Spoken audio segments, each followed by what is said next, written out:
Clear ಆಗಿ ಒಂದು message ಅನ್ನ ಪಾಸ್ ಮಾಡಿದೆ. ನಮ್ಮ ನಾಯಕ, ಇಂಡಿಯಾ ಒಕ್ಕೂಟದ ನಾಯಕ ರಾಹುಲ್ ಗಾಂಧಿ ಅಲ್ಲ. ಬಹಳ ಕ್ಲಿಯರ್ ಆಗಿ ಒಂದು ಮೆಸೇಜ್ ಅನ್ನ ಪಾಸ್ ಮಾಡಿದಾಗೆ ಕಂಡು ಬರ್ತಾ ಇದೆ. ನೋಡಿ, ಗಮನಿಸಬೇಕು ನೀವಿಲ್ಲಿ. ರಾಹುಲ್ ಗಾಂಧಿ ಪಂಚರಾಜ್ಯ ಚುನಾವಣೆಯಲ್ಲೂ ಕೂಡ ಕಾಂಗ್ರೆಸ್ಗೆ ಭಾರಿ ಹಿನ್ನಡೆ ಆಯಿತು. ಗೆದ್ದಿದ್ದು ಒಂದು ರಾಜ್ಯ ಮಾತ್ರ.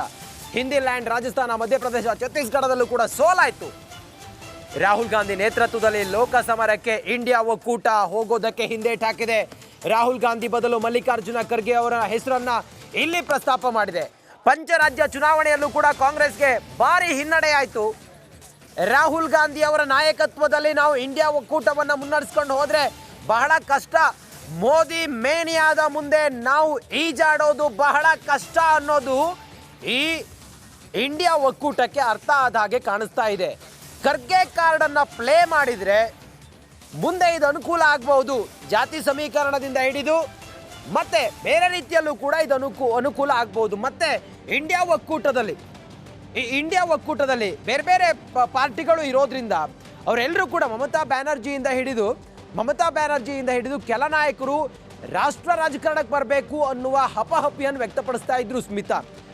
ಈಗ ಮಲ್ಲಿಕಾರ್ಜುನ್ ಖರ್ಗೆ ಅವರನ್ನ ಆಯ್ಕೆ ಮಾಡುವ ಮೂಲಕ ಅಥವಾ ಅವರ ಹೆಸರನ್ನ ಇಲ್ಲಿ ಪ್ರಸ್ತಾಪ ಮಾಡುವ ಮೂಲಕ ಒಂದು ಒಮ್ಮತದ ತೀರ್ಮಾನ ಖರ್ಗೆ ಅವರ ಪರವಾಗಂತ ಅನ್ಸಲ್ವಾ? ಒಮ್ಮತ ಇನ್ನೂ ಇಲ್ಲ ರಂಜಿತ್. ನಾವಿಲ್ಲಿ ಗಮನಿಸ್ತಾ ಇದ್ದೀವಿ, ಮುಂದಿಟ್ಟಿದ್ದಾರೆ ಅವರ ಹೆಸರನ್ನ. ಆದರೆ ಕಾಂಗ್ರೆಸ್ ಕೂಡ ಪ್ರಮುಖವಾಗಿ ವಿಚಾರವನ್ನ ಹೇಳಬೇಕಾಗಿದ್ದು ಕಾಂಗ್ರೆಸ್ ಪಕ್ಷ. ಆದರೆ ಕಾಂಗ್ರೆಸ್ ಪಕ್ಷ ಇಲ್ಲೆಲ್ಲೂ ಕೂಡ ಪ್ರಸ್ತಾಪ ಮಾಡ್ತಾ ಇಲ್ಲ. ನಮ್ಮ PM ಕ್ಯಾಂಡಿಡೇಟ್ ಮಲ್ಲಿಕಾರ್ಜುನ್ ಖರ್ಗೆ ಅಂತ ಹೇಳಿರೋದು ಯಾರು? ಮಮತಾ ಬ್ಯಾನರ್ಜಿ ಹಾಗೆ ಅರವಿಂದ್ ಕೇಜ್ರಿವಾಲ್.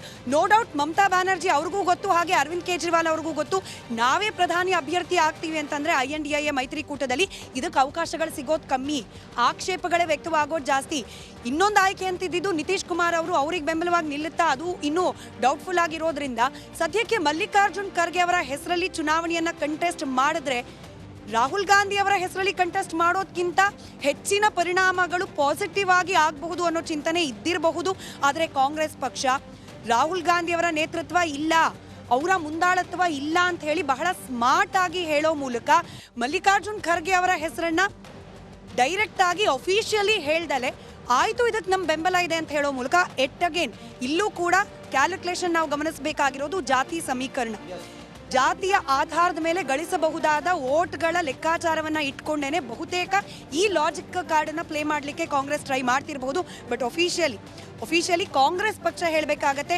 ಇನ್ಫ್ಯಾಕ್ಟ್ ಖರ್ಗೆ ಅವರೇ ಹೇಳಿದ್ದಾರೆ, ಮೊದಲು ಗೆಲ್ಲೋಣ ಆಮೇಲೆ ನೋಡೋಣ ಅಂತ ಹೇಳಿ. ಹಾಗಾಗಿ ಅಧಿಕೃತ ಇನ್ನೂ ಇಲ್ಲ, ಕಾದ್ ನೋಡಬೇಕು ಏನಾಗಬಹುದು ಇದರ ಪರಿಣಾಮ. ರಾಹುಲ್ ಗಾಂಧಿ ವಿಚಾರ ನೋಡಿದಾಗ ಕಳೆದ ಚುನಾವಣೆಯಲ್ಲಿ ಮೋದಿ ವರ್ಸಸ್ ರಾಹುಲ್ ಗಾಂಧಿ ಅನ್ನೋ ರೀತಿಯಲ್ಲಿತ್ತು. ಅದಾದ ನಂತರ ರಾಹುಲ್ ಗಾಂಧಿ ಅವರ ವರ್ಚಸ್ಸು ಕ್ರಮೇಣ ಕಡಿಮೆ ಆಗ್ತಾ ಬಂತು. ಈ ಚುನಾವಣೆಯನ್ನು ನೋಡಿದ್ರೆ, ಈ ಲೋಕಸಭಾ ಚುನಾವಣೆ ನೋಡಿದ್ರೆ ಸಂಪೂರ್ಣವಾಗಿ ಡ್ರಾಪ್ ಔಟ್ ಆದಂಗೆ ಕಾಣಿಸ್ತಾ ಇದೆ ಸ್ಮಿತಾ. ಹಂಗೆ ಹೇಳಲಿಕ್ಕಾಗಲ್ಲ. ಬಟ್ ಈ ಭಾರತ್ ಜೋಡೋ ಯಾತ್ರೆ ಅಂತ ಏನಿದೆ ರಂಜಿತ್, ರಾಹುಲ್ ಗಾಂಧಿ ಅವರ ಇಮೇಜ್ ಅನ್ನ ಮೇಕ್ ಓವರ್ ಮಾಡುವಲ್ಲಿ ಅದರ ದೊಡ್ಡ ಕಾಂಟ್ರಿಬ್ಯೂಷನ್ ಇದೆ. ಈ ಹಿಂದೆ ವಿರೋಧ ಪಕ್ಷಗಳು ಅಂದ್ರೆ ಕಾಂಗ್ರೆಸ್ಗೆ ವಿರೋಧ ಪಕ್ಷಗಳು ಅಂತ ಏನಿತ್ತು, NDA ಮೈತ್ರಿಕೂಟದ ಸದಸ್ಯ ಪಕ್ಷಗಳು, ಅದು ರಾಹುಲ್ ಗಾಂಧಿಯನ್ನ ಎಷ್ಟು ಸೀರಿಯಸ್ ಆಗಿ ಪರಿಗಣಿಸ್ತಾ ಇದ್ವೋ, ಈ ಭಾರತ್ ಜೋಡೋ ಯಾತ್ರೆ ಆದ ನಂತರದಲ್ಲಿ ಅದಕ್ಕೆ ಮತ್ತಷ್ಟು ಅಂಶಗಳು ಆಡ್ ಆನ್ ಆಗಿ ಮತ್ತಷ್ಟು ಗಂಭೀರವಾಗಿ ರಾಹುಲ್ ಗಾಂಧಿ ಅವನ್ನ ಪರಿಗಣಿಸ್ತಿದ್ದಾರೆ. ಅವರ ನೇತೃತ್ವದಲ್ಲಿ ನಡೆದ ಕೆಲವೊಂದಷ್ಟು ರಾಜ್ಯಗಳ ಚುನಾವಣೆಗಳಲ್ಲಿ ಸೋಲಾಗಿದೆ ಹೌದು. ಬಟ್ ನಾವು ಈಗ ನಡೆದ 5 ರಾಜ್ಯಗಳ ಚುನಾವಣೆಯನ್ನ ಹೊರತುಪಡಿಸಿ ನಾವು ನೋಡಿದ್ರೆ ಹಿಂದೆ ಕೆಲವೊಂದಷ್ಟು ರಾಜ್ಯಗಳ ಚುನಾವಣೆಯಲ್ಲಿ ಕಾಂಗ್ರೆಸ್ಗೆ ಪ್ಲಸ್ ಆಗಿದೆ ಕೂಡ, ಕರ್ನಾಟಕವನ್ನ ಇನ್ಕ್ಲೂಡ್ ಮಾಡ್ಕೊಂಡು ನಾವು ನೋಡೋದಾದ್ರೆ.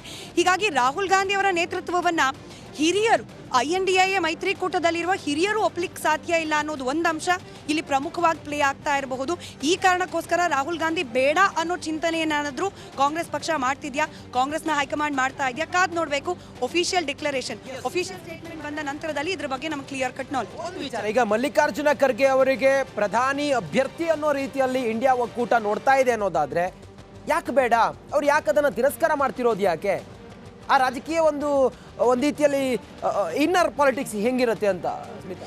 ಈಗ ಮಲ್ಲಿಕಾರ್ಜುನ್ ಖರ್ಗೆ ಅವರಿಗೆ AICC ಅಧ್ಯಕ್ಷ ಪಟ್ಟವನ್ನ ಕೊಟ್ಟಿದ್ರೂ ಕೂಡ ಕಾಂಗ್ರೆಸ್ಗೆ ಅಂಟುಕೊಂಡಿರುವ ಪ್ರಮುಖವಾದ ಪ್ರಬಲವಾದ ಟೀಕೆ ಅಂತಂದ್ರೆ AICC ಅಧ್ಯಕ್ಷರಾಗಿ ನಾಮಕಾವಸ್ಥೆ ಮಲ್ಲಿಕಾರ್ಜುನ್ ಖರ್ಗೆ ಅವರನ್ನ ಕೂರಿಸಿದ್ದಾರೆ. ಅದರ ಡಿಸಿಷನ್ ಎಲ್ಲವೂ ಕೂಡ ಈಗಲೂ ಆಗೋದು ಸೋನಿಯಾ ಗಾಂಧಿ ಹಾಗೆ ರಾಹುಲ್ ಗಾಂಧಿ ಅವರ ನಿವಾಸದಲ್ಲಿ ಅಂತ ಹೇಳಿ. ಇದಕ್ಕೆ ಉದಾಹರಣೆಯಾಗಿ ಕರ್ನಾಟಕದ ಮುಖ್ಯಮಂತ್ರಿಗಳ ಆಯ್ಕೆ ವಿಚಾರದಲ್ಲೂ ಕೂಡ ಪ್ರಮುಖವಾಗಿ ನಿರ್ಧಾರವನ್ನ ಕೈಗೊಂಡಿದ್ದು ಸೋನಿಯಾ ಗಾಂಧಿ, ರಾಹುಲ್ ಗಾಂಧಿ ಅವರೇನೆ. ಹೆಸರು ಮಲ್ಲಿಕಾರ್ಜುನ್ ಖರ್ಗೆ ಅವರದಿತ್ತು. ಈ ರೀತಿ ಅನೇಕ ಉದಾಹರಣೆಗಳು ಸಿಗುತ್ತೆ. ಹೀಗಾಗಿ ಮಲ್ಲಿಕಾರ್ಜುನ್ ಖರ್ಗೆ ಅವರೂ ಕೂಡ ನಾನು ಆಗ್ತೀನಿ ಅಂತ ಹೇಳಿ ಧೈರ್ಯವಾಗಿ ಹೇಳ್ತಾ ಇಲ್ವಾ? ಬರ್ಲಿ ಒಪ್ಪಿಗೆ ಇನ್ನೂ ಉಳಿದವರಿಂದ ಅನ್ನೋ ರೀತಿಯಲ್ಲಿ ಇದಕ್ಕೆ ಕಾದ್ ನೋಡುವ ತಂತ್ರವನ್ನ ಅನುಸರಿಸ್ತಿದ್ದಾರಾ ನೋಡ್ಬೇಕು. Ranjith, thank you so much Smita. ಸದ್ಯ ಈ ಒಂದು ಲೆಕ್ಕಾಚಾರವನ್ನು ನೋಡ್ತಾ ಇದ್ರೆ ಇಂಡಿಯಾ ಒಕ್ಕೂಟ ಈಗ ನೇರವಾಗಿ ಹೇಳ್ತಾ ಇದೆ ನಮ್ಮ ನಾಯಕ ಮಲ್ಲಿಕಾರ್ಜುನ ಖರ್ಗೆ ಅಂತ ಹೇಳಿ. ಆದ್ರೆ ಮಲ್ಲಿಕಾರ್ಜುನ ಖರ್ಗೆ ನಯವಾಗಿ ಇದನ್ನ ತಿರಸ್ಕರಿಸಿದ್ದಾರೆ ಅನ್ನೋದು ಸದ್ಯಕ್ಕೆ ಈ ಎಲ್ಲ ಬೆಳವಣಿಗೆಗಳ ನಡುವೆ ನೆಕ್ಸ್ಟ್ ಏನು ಅನ್ನೋದು ಕಾದು ನೋಡಬೇಕಾಗಿದೆ. ರಾಹುಲ್ ಗಾಂಧಿ ಅವರಂತೂ ಬಹಳ ಕ್ಲಿಯರ್ ಆಗಿ ಅವರನ್ನ ಪಕ್ಕಕ್ಕಿಟ್ಟೆ ಇಂಡಿಯಾ ಒಕ್ಕೂಟ ಮಲ್ಲಿಕಾರ್ಜುನ ಖರ್ಗೆ ಅವರ ಹೆಸರನ್ನ ಪ್ರಸ್ತಾಪ ಮಾಡಿದೆ. ನೋಡೋಣ ಮುಂದೆ ಇದು ಯಾವ ಹಂತಕ್ಕೆ ಹೋಗುತ್ತೆ. ಇಂಡಿಯಾ ಒಕ್ಕೂಟ ಮಲ್ಲಿಕಾರ್ಜುನ್ ಖರ್ಗೆ ಅವರನ್ನ ಮುಂದಿಟ್ಟುಕೊಂಡೇ ಲೋಕಸಭಾ ಚುನಾವಣೆಯನ್ನು ಎದುರಿಸುತ್ತಾ ಪ್ರಧಾನಿ ಅಭ್ಯರ್ಥಿ ಮಲ್ಲಿಕಾರ್ಜುನ್ ಖರ್ಗೆ ಅಂಥೇಳಿ ಮುಂದೆ ಹೋಗುತ್ತಾ, ಮೋದಿ ವರ್ಸಸ್ ಮಲ್ಲಿಕಾರ್ಜುನ್ ಖರ್ಗೆ ಆಗತ್ತಾ ಅನ್ನೋದನ್ನ ಕಾದು ನೋಡಬೇಕಾಗಿದೆ.